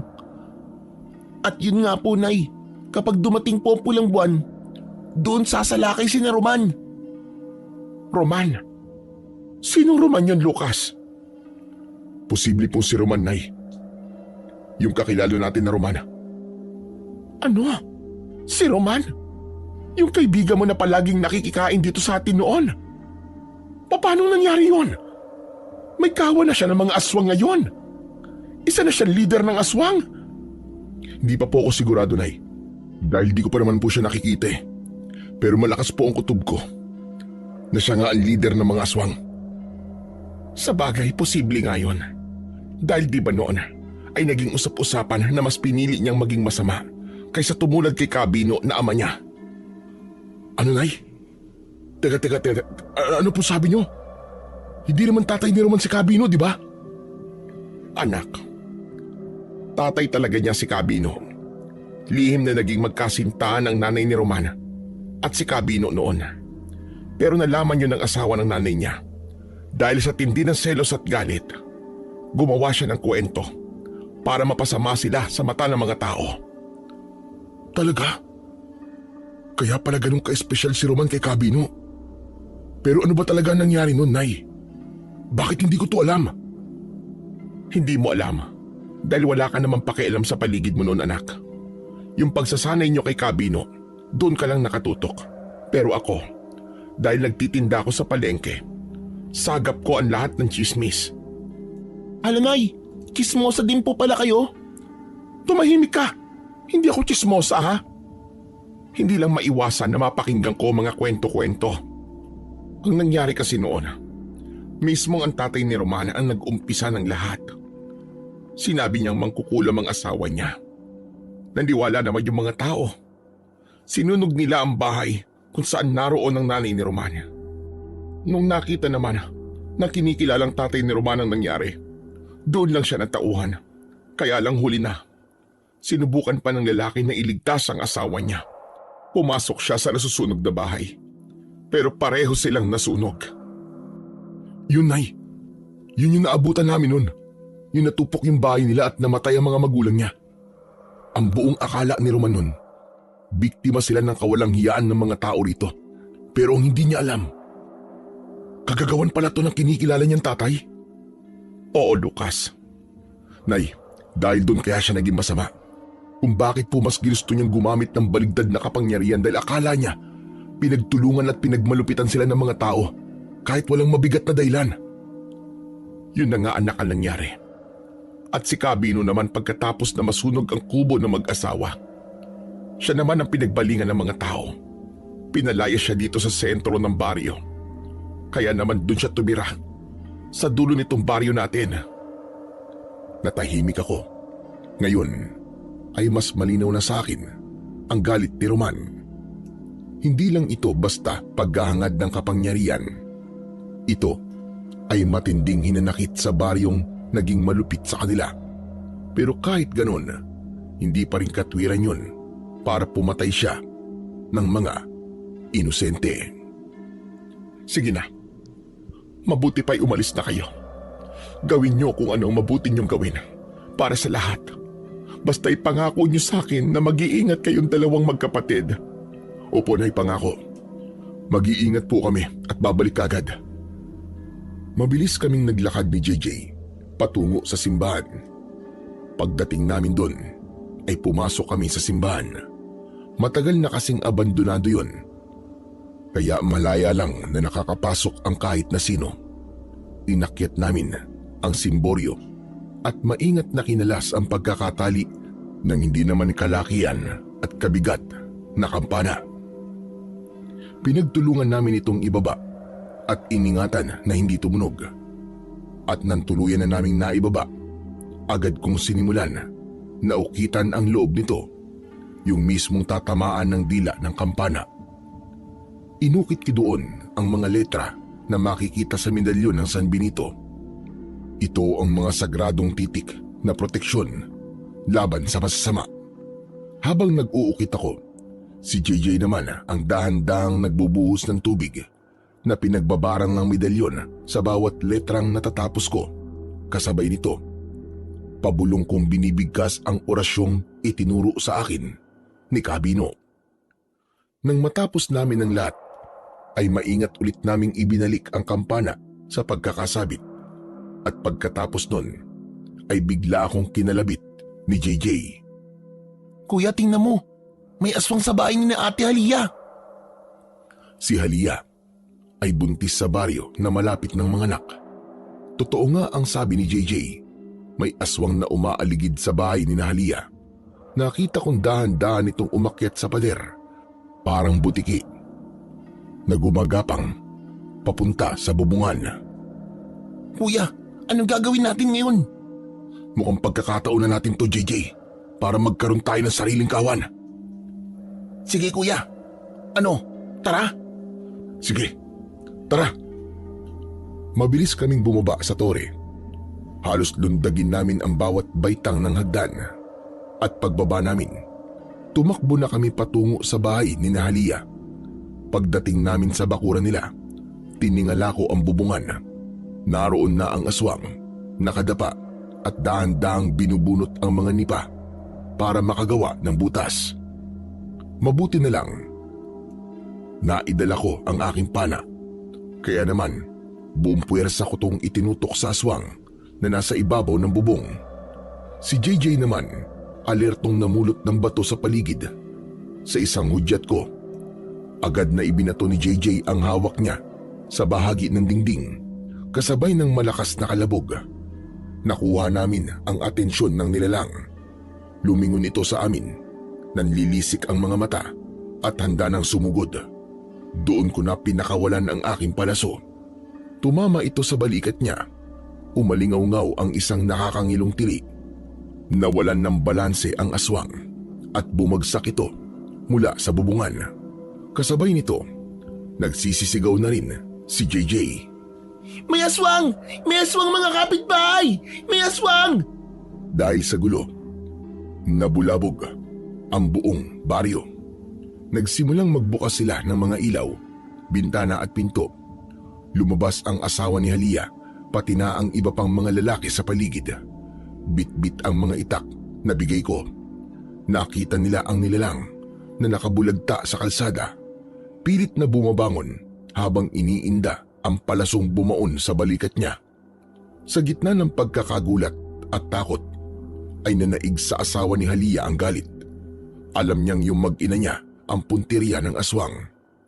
Hawak ang itak na ibinigay ko. Mabilis niyang sinugod ang aswang. Tinaga niya ito sa leeg. Humiwalay kagad ang ulo ng nilalang sa katawan nito. Natahimik ang lahat habang pinagmamasdan ang dugoang bangkay na unti-unting nangungulubot hanggang sa natuyo at naging abo. Kinabukasan ay nagmadali akong nagpunta kina Kapitan para sabihin sa kanya ang mga nangyari at pati na rin ang pagdating ng panganib. Agad naman siyang nagpatawag ng pagpupulong at agad naming ikinasa ang paghahanda. Dahil sa nangyaring yun, naging kampante na ako at nasabi ko sa sarili kong may laban na kami. Samantala, mabilis na lumipas ang mga araw at sumapit na nga ang gabi na kinatatakutan ng lahat. Tumingala ako sa langit at nakita ko ang buwan. Nagkulay dugo na nga ito. Nakapwesto kami noon ni JJ sa itaas ng simboryo ng kampana. Kaya naman, tanaw namin yung nangyayari sa ibaba. Kuya, tignan mo doon sa may gubat oh. Hayaan na sila. Paparating na. Bababa na ako ha. Ikaw na ang bahala dito sa kampana. Saka ito nga pala oh. Hawakan mo ang punyal na to para maprotektahan mo ang sarili mo. Huwag kang matakot kuya. Kaya natin to. Oo JJ. Matatapos din ang problema natin na to. Sige na. Sasabihin ko na lang sa iba na kailangan na maganda. Bumaba na ako agad ng simboryo at pinuntahan ang mga kasama namin na nagkakatipon sa bahay ni na Kapitan. Sinabi kong paparating na ang aming mga kalaban at ilang sandali pa nga ay narinig na namin ang mga pag-alulong ng mga aso. Nag-abang kami hanggang sa nakita ko na ang buong kawan ng mga aswang na tila ba nagmamarcha. Sa unahan nila, naglalakad si Roman. Mas malaki na ngayon ang kanyang katawan at ang mukha niya ay puno ng itim na ugat at mga marka. Nakasabit sa leeg niya ang baligtad na agimat na naglalabas ng nakapangingilabot na aura. Ubusin ang lahat! Huwag kayong magtitira ng kahit isang tao sa baryo na to! Magsasalita pa sana siya, pero nakita niya na kami. Lumabas kami sa aming pinagtataguan at hinarap siya sa gitna ng kalsada. Ano to, Roman? Anong masamang hangin na nagpadpad sa'yo dito? Ikaw pala aking kaibigan. Bumalik ako dito para magiganti. Uubusin ko ang lahat ng humamak sa pamilya ko. Tama na to, Roman. Nalason ka lang na matinding galit mo. Maaaring nagkasala ang mga tao sa pamilya mo. Pero nagawa lang nila yon dahil sa kinikilala mong ama. Manahimik ka! Wala kang alam dito, Lucas. Nagkakamali ka, Roman. Marami akong alam. At pati na yung tunay na relasyon ninyo ni Cabino. Hindi ba't ikaw ang anak niya? Ang nanay mo at si Cabino, nagkaroon ng relasyon nun. At ikaw ang naging bunga sa pagkakamali na yon. Tama na, Roman, tapusin mo na to. Huwag ka nang magasik ng lagim dito sa baryo. Umalis na kayo. Hindi ako maniniwala sa'yo. Kasi ang alam ko lang, sinunog nila ang mga magulang ko. Ngayon naman, ako ang tatapos sa lahat ng mga taong nakatira dito.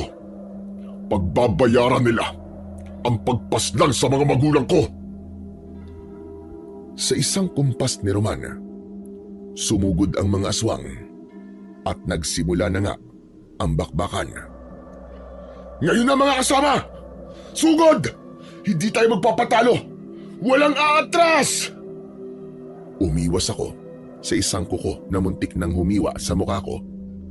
Sinaksak ko ang aswang na sumugod sa akin. Tapos yung isa pa ay tinabas ko ang braso. Yung ibang napatay ko agad na nasunog at naging abo. Nainis si Roman nang makitang nalalagas na ang kanyang mga tauhan.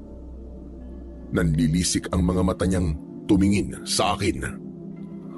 Pinaghandaan mo to. Pero akala mo ba ay sapat na naging paghahanda mo para talunin ako? Nagkakamali ka, Lucas. Nagkakamali ka. Siya mismo ang sumugod sa akin pagkatapos niyang magsalita. Nagkabanggaan ang mga itak ko at ang mga kuko niya na halos kasing tigas din ng bakal. Roman, itigil mo na to. Hindi ganito ang pangarap natin, di ba? Hindi ganito ang itinuro sa atin ni Cabino. Gumising ka! Pero hindi siya nakinig. Patuloy siyang nakipagtagisan ng lakas sa akin. Malakas siya dahil sa epekto ng buwan. Bawat atake niya ay nagpapayanig sa lupa. Nasipa niya ako sa dibdib, dahilan upang tumilapon ako sa malayo. Naramdaman ko ang lasa ng dugo sa bibig ko. Mahina ka pa rin hanggang ngayon, kaibigan. O paano? Paalam na. Sa impyerno na lamang tayo magkita. Lumapit siya sa akin. Agad ko namang hinawakan ng maigpit ang medalyon ng San Benito at inilabas ko ito. Mabilis kong itinaas at itinutok ito sa nanlilisik niyang mga mata. Hindi mo kami matatalo, Roman.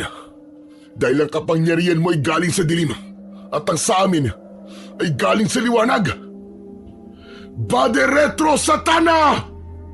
Sa isang iglap, sumabog ang napakalakas at nakabubulabog na puting enerhiya mula sa medalyon. Ang mga mata ko! Anong ginawa mo? Sinabi ko na sa iyo kanina, Roman. Huwag mo nang ituloy ito, hindi ba? Pero matigas ang ulo mo. Paano? Paano mo nagawa ang mga to? Isa ka lang tanga-tanga at mahinang antingero doon. Wala kang laban sa ibinigay na kapangyarihan sa akin ng kadiliman. Diyan ka nagkakamali, Roman. Hindi lang sa lakas ng enerhiya o kapangyarihan na susukat ang lakas ng isang antingero. Sa pakikipaggera, kailangan ng diskarte, ng utak at ng tamang estratehiya para magapi ang mga kaaway. Yun ang tunay na lakas. Hindi totoo yan. Hindi mo ako matatalo! Inilabas ni Romana ang kanyang baligtad na agimat. Ang kulay itim na bato ay nagsimulang maglabas ng parabang mga galamay na usok na pilit bumabalot sa paligid niya. Sinubukan niyang labanan ng liwanag na nanggagaling sa medalyon ko. Lalamunin ang dilim ko lahat ng liwanag na yan! Walang kwentang San Benito mo! Nakita kong unti-unting dumidilim ang paligid namin. Totoong malakas ang kapangyarihan niya. Pero hindi ako nauubusan ng diskarte. Alam kong hindi sapat na itapat lang ang medalyon ko sa kanya. Kailangan kong gamitin ang mismong puwersa ng dilim niya para talunin siya. Sige lang, Romana. Sige lang. Ibuhos mo pa lahat yan. Anong ibinubulong-bulong mo dyan? Natatakot ka na ba? Nakikita mo na ba kung paano kung lalamunin ang buong baryong to? Hindi takot ang nararamdaman ko, Roman. Lungkot. Lungkot para sa'yo. Dahil hanggang ngayon, hindi mo pa rin maintindihan kung paano gumagana ang tunay na anting-anting.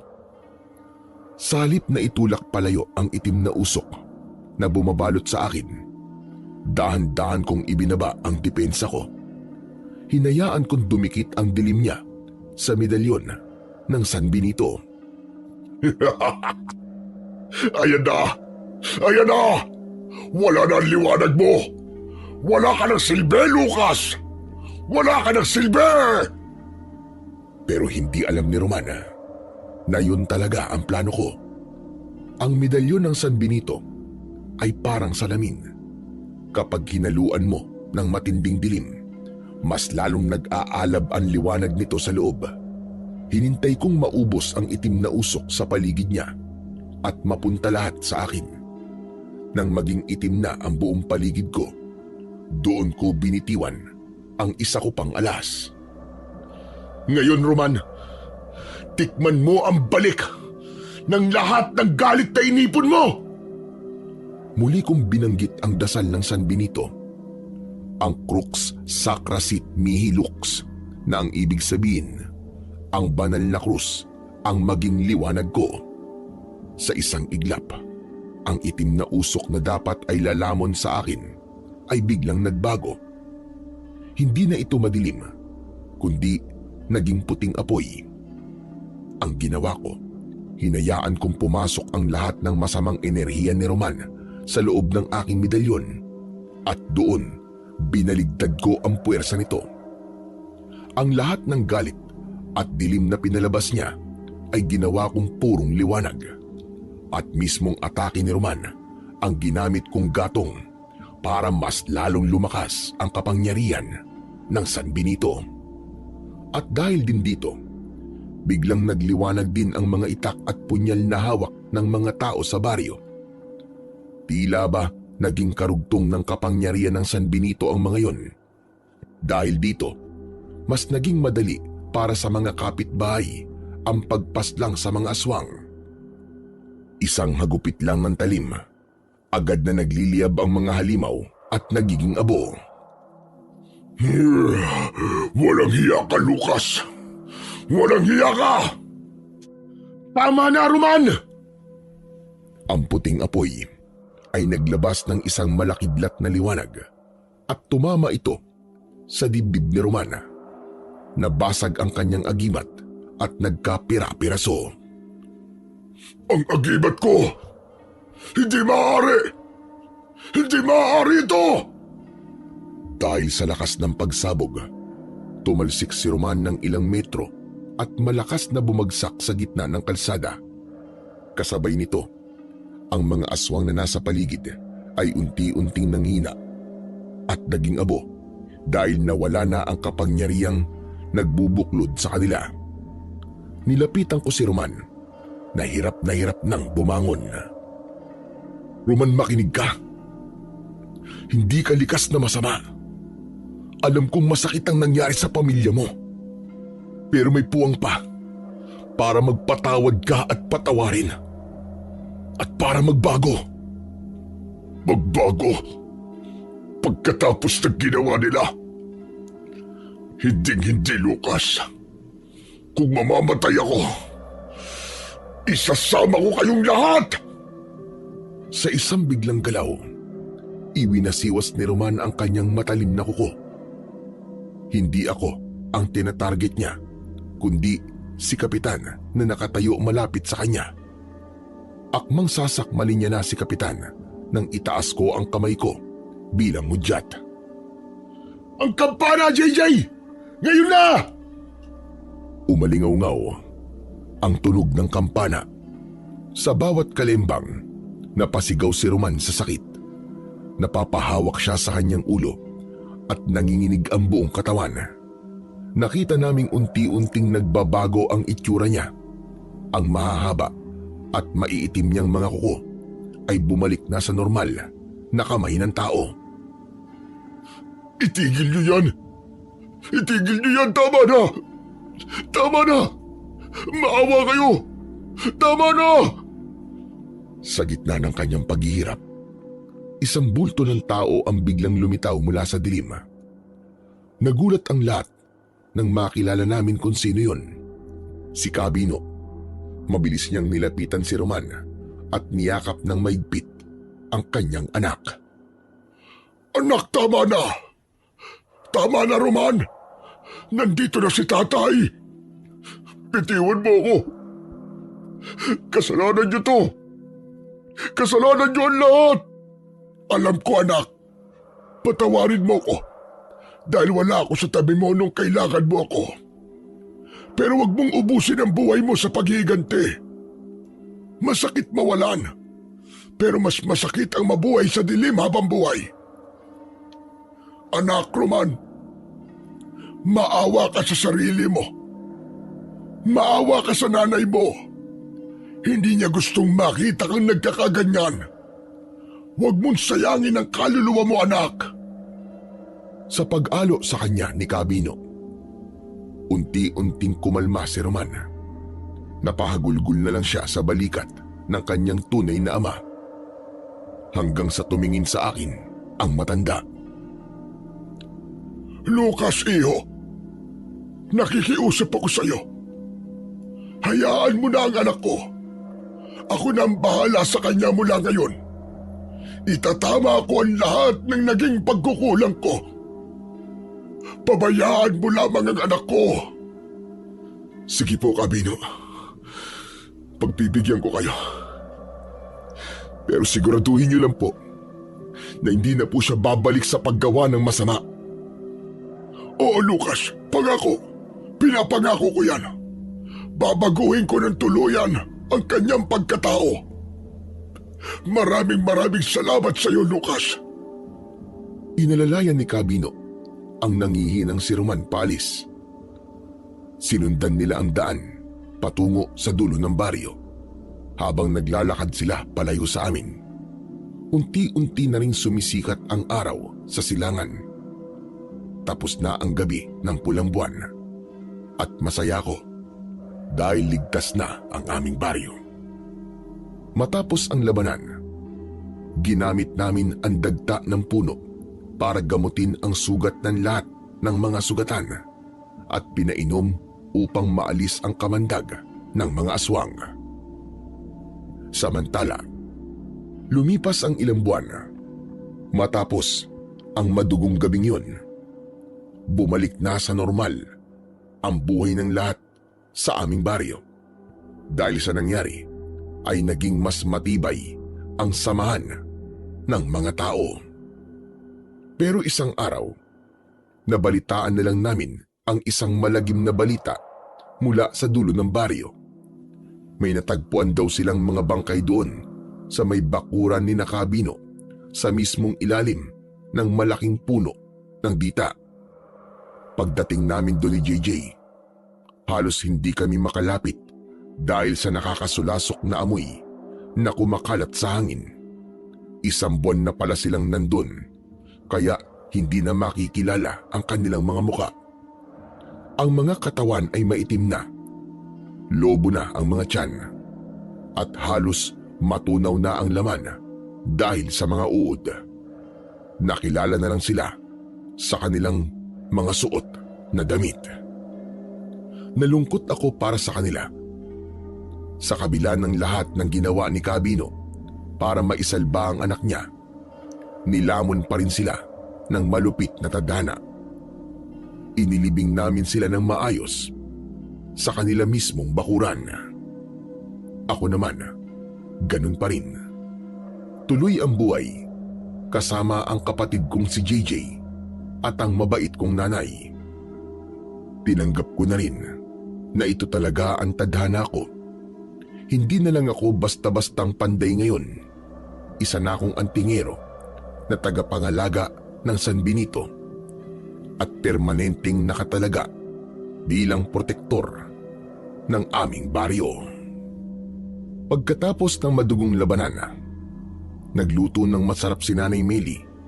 Bilang aming selebrasyon ay salo-salo kaming kumain. O sige mga anak, kumain na kayo. Mainit pa yung tinola. Pinaghirapan ko yan para sa inyo mga anak at siguradong masarap yan. Oo nga po na, yan sarap. Para ngayon ko lang po ulit nalasahan ng ganitong luto nyo Pagkatapos po ng matinding labanan. Hindi naging madali, JJ, ang lahat. Pero kinaya natin. dahil nagtulong-tulong tayo ng ating mga kababaryo. Oo nga kuya. Alam mo, akala ko nga nun, hindi na tayo makakabalik dito sa bahay. Lalo na nang dumating si Roman. Si Romana, sayang siya. Hindi ko alam, nahahantong sa ganito ang lahat.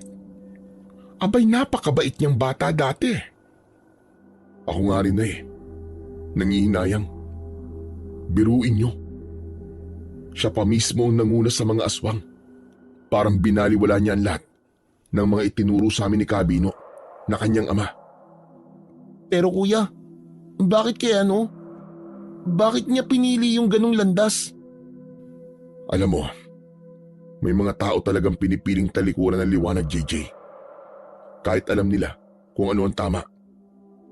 Kuminsan din, nadadala sila ng galit, inggit, o kapangyarihan.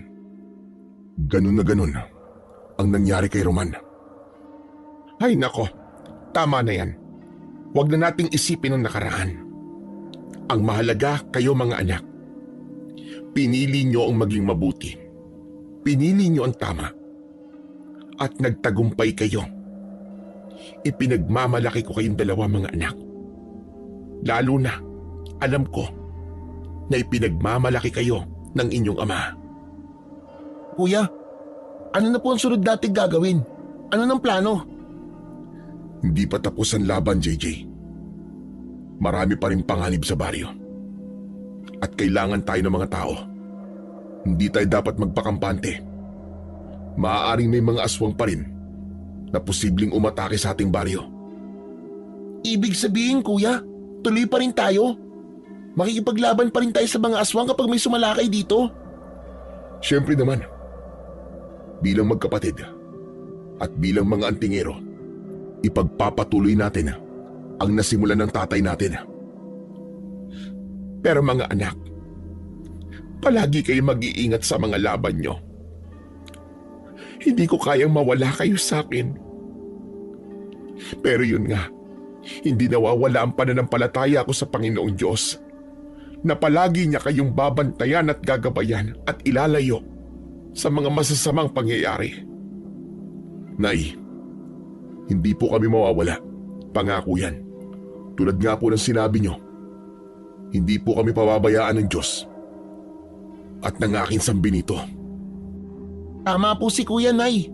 Hanggat magkasama kami, hindi kami matitinag. Kahit ilang aswang pa yan, tatapusin namin sila lahat. Hala, sige na. Kumain pa kayo ng kumain. Kailangan nyo ng lakas. Dahil marami pa kayong haharapin. Oo nga po, Nay. Kasi bukas, baka may bagong laban na naman kami. At handang-handa na tayo, JJ. Di ba? Oo, Kuya. Handang-handa na ako. Ay nako ang mga anak ko. Manang-mana talaga kayo sa ama ninyo. At dito na po nagtatapos ang aking kwento. At sana may natutunan po kayo na magandang aral. Sa kwentong ating napakinggan ay pinatutunayan lamang na napaka-importante ng pagkakaisa at ng buong baryo. Kapag ang bawat isa ay handang umalalay, makinig at magsakripisyo para sa kapwa, walang dilubyo o anumang puwersa ng kadiliman ang makakapagpabagsak sa kanila. Sapagkat sa sama-samang pagkilos at pagtutulungan, nagiging matibay ang bawat takbang at nagiging malinaw ang landas tungo sa tagumpay. Ngunit sa kabila ng lahat, dapat nating tandaan na ang pag-iiganti ay hindi kailanman magiging sagot sa anumang sugat o galit sa puso. Tulad na lamang ng nasusulat, akin ang pag-iiganti, ako ang gaganti. Yun ang sabi ng Panginoon sa Roma 12:19. Kaya't sa halip na pairalin ang galit, piliin nating magtiwala sa katarungan ng Diyos at manatiling matuwid sa ating mga gawa. Mas piliin nating maging mabubuting mamamayan sa araw-araw, sapagkat sa pamamagitan ng ating mabubuting gawi, unti-unti nating naitataboy ang anumang anyo ng kasamaan. Tandaan natin na ang liwanag ay hindi kailanman nagagapi ng dilim. At ang mga pusong tapat at mabuti ay hindi kailanman kinakapitan ng kahit na anong kadiliman. Sa pagkakaisa at kabutihan, lagi tayong mananaig.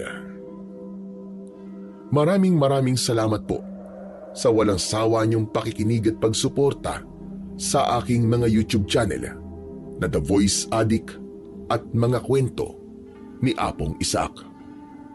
Huwag niyo rin pong kalimutang mag-subscribe, mag-like, comment at share dahil ito po ay sadyang napakalaking tulong para po sa aking mga channel at para mas marami pa tayong mapakinggan na mga kwentong aswang at katatakutan mula sa mundo ng kababalagan. Hanggang sa muli po at pagpalain kayong lahat ng ating dakilang Diyos na siyang daan tungo sa kaluwalhatian ng ating mga buhay.